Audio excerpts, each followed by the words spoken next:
BA द्वितीय वर्ष के द्वितीय प्रश्न पत्र के अंतर्गत वेश्यावृत्ति की समस्या के बारे में हमने पिछली कड़ी में चर्चा की थी। उसके कारण क्या हैं, आज हम देखेंगे कि वेश्यावृत्ति की रोकथाम के क्या उपाय हैं।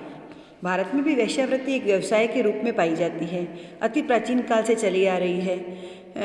अर्थशास्त्र के अध्ययनों में ये पाया गया कि आर्थिक रूप से पिछड़ी महिलाएं इस प्रकार के व्यवसाय को अपनाती हैं।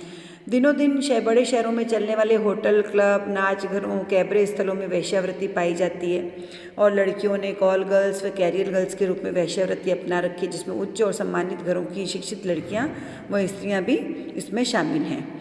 केंद्रीय सरकार द्वारा गठित एक central advisory committee on child prostitution एड इन 1994 में बाल वेश्याओं के बारे में अपनी रिपोर्ट प्रस्तुत की, जिसमें प्रमुख 6 महानगरों मुंबई, कलकत्ता, दिल्ली, चेन्नई, बेंगलोर, हैदराबाद में वेश्यावृत्ति संबंधी अध्ययन के निष्कर्ष निकाले गए।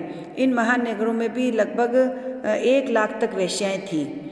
बाल वेश्याएँ भी यहाँ पर पाई गईं।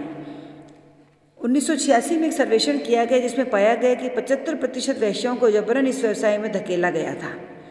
कई प्रकार के दलाल भी इसमें कार्य करते हैं।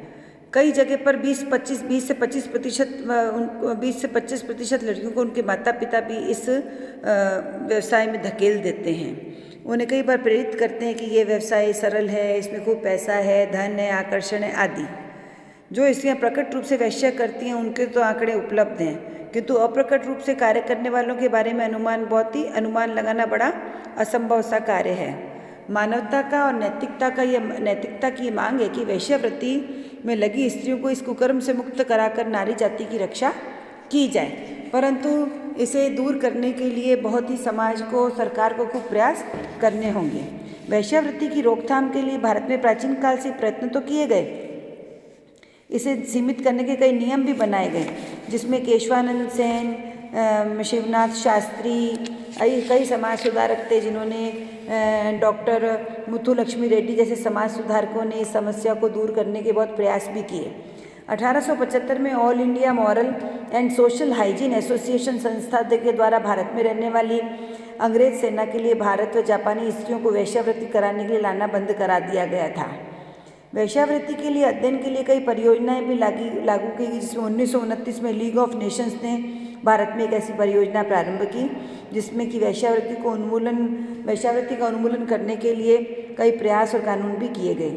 अखिल भारतीय स्तर पर 1956 में स्त्रियों तथा कन्याओं का अनैतिक व्यापार निरोधक अधिनियम suppression of immoral traffic in women and girls act बना। इसमें व्यक्तिगत वेश्यावृत्ति को अपराध नहीं माना गया, परंतु वेश्यावृत्ति पर अंकुश के लिए राज्यों को कई अधिकार दिए गए।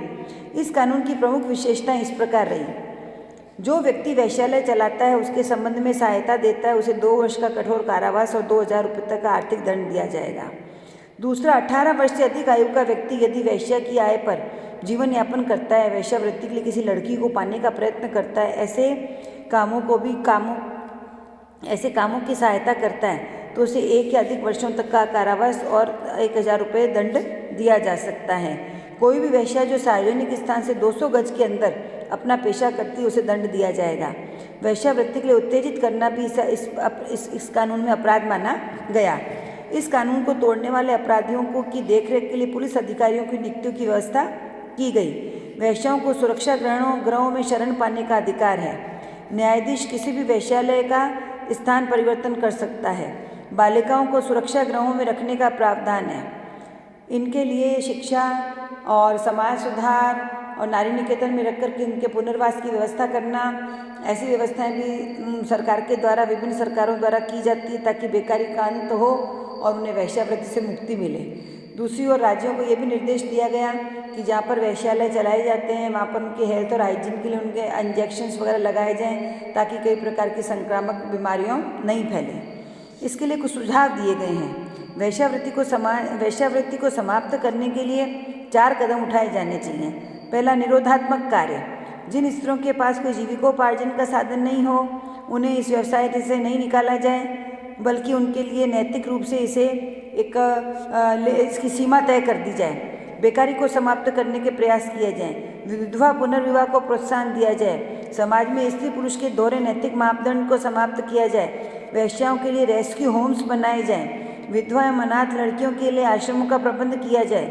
यौन शिक्षा प्रदान की जाए और कई प्रकार के जो रोग उत्पन्न होते हैं उनसे इन्हें अवगत कराया जाए। दूसरा है निषेधात्मक कार्य। निषेधात्मक कार्यों के अंतर्गत वेश्याओं का डॉक्टरी परीक्षण कराया जाए, रोगी वेश्याओं का उपचार किया जाए तथा ऐसी वेश्याओं से यौन संबंध स्थापित करने पर रोक लगाई जाए ताकि बीमारियां नहीं फैलें। कोठों को धार्मिक, शैक्षणिक और औद्योगिक स्थानों से दूर रखा जाए और धीरे धीरे इन्हें बंद करने के प्रयास भी किए जाएं। तीसरा है औषधि द्वारा रक्षा। वेश्याओं और वेश्यागमन करने वाले बीमार लोगों की चिकित्सा की जाए और यौन रोगों से बचने के लिए कई प्रकार के साधन और उन्हें शिक्षा दी जाए। फिर है वैधानिक कार्य। वेश्यावृत्ति रोकने के लिए कड़े कानूनी कदम उठाए जाएं, उन्हें लागू किया जाए और जो भारत में कानून बने हैं उनको इस संदर्भ में लागू किया जाए। सरकारों का यह दायित्व है कि वह तभी इस प्रकार की बुराई से छुटकारा पा सकेगी। जनता में प्रसार और प्रचार द्वारा जागृति पैदा की जाए जिससे कि सभी लोग इस बुराई के उन्मूलन में सहयोग प्रदान करें। सामाजिक कार्यकर्ताओं से योगदान लिया जाए, वेश्याओं का पुनर्वास किया जाए, सामाजिक संस्थाओं से सहयोग प्राप्त किया जाए, पारिवारिक संगठन को बनाए रखने के लिए प्रयत्न किए जाएं, स्त्रियों का शोषण रोका जाए, अकारण परित्याग व तलाक देने वालों को दंडित किया जाए, मनोरंजन की उचित व्यवस्था की जाए, अश्लील साहित्य और यौन उत्तेजक फिल्मों पर रोक लगाई जाए, नाच घरों में स्त्रियों की सदस्यता, एक निश्चित आयु से कम की लड़कियों के क्लबों में प्रवेश, सार्वजनिक स्थलों पर अश्लील फैशन, तड़क भड़क वाली वेशभूषा, मद्यपान का सेवन, मद्य पदार्थ, मादक पदार्थों का व्यसन, इन सब पर रोक लगाई जाए। वेश्याओं तथा पुलिस के बीच का अनैतिक संबंध समाप्त किया जाए ताकि वेश्यालय चलाने वाले कानून की गिरफ्त से नहीं बच सकें। इस प्रकार वेश्यावृत्ति का मूल कारण एक आर्थिक सामाजिक समस्या है। अतः समाज व सरकार को प्रयास करके इन कमियों को दूर करना चाहिए ताकि इस घृणित कार्य को दूर किया जा सके और इससे महिलाओं को बाहर निकाला जा सके। लोगों के सामाजिक और नैतिक स्तर को ऊंचा उठाना भी होगा। स्वस्थ समाज के निर्माण के लिए यौन शिक्षा दी जाए, सुरक्षा गृहों का निर्माण किया जाए, पुनर्वास केंद्रों की स्थापना की जाए, मनोरंजन केंद्र बनाए जाए और यौन रोगों की निःशुल्क चिकित्सा की व्यवस्था भी की जाए। अध्ययन एवं अनुसंधान के द्वारा इसके कारणों को व इसे दूर करने के उपायों को ढूंढना चाहिए।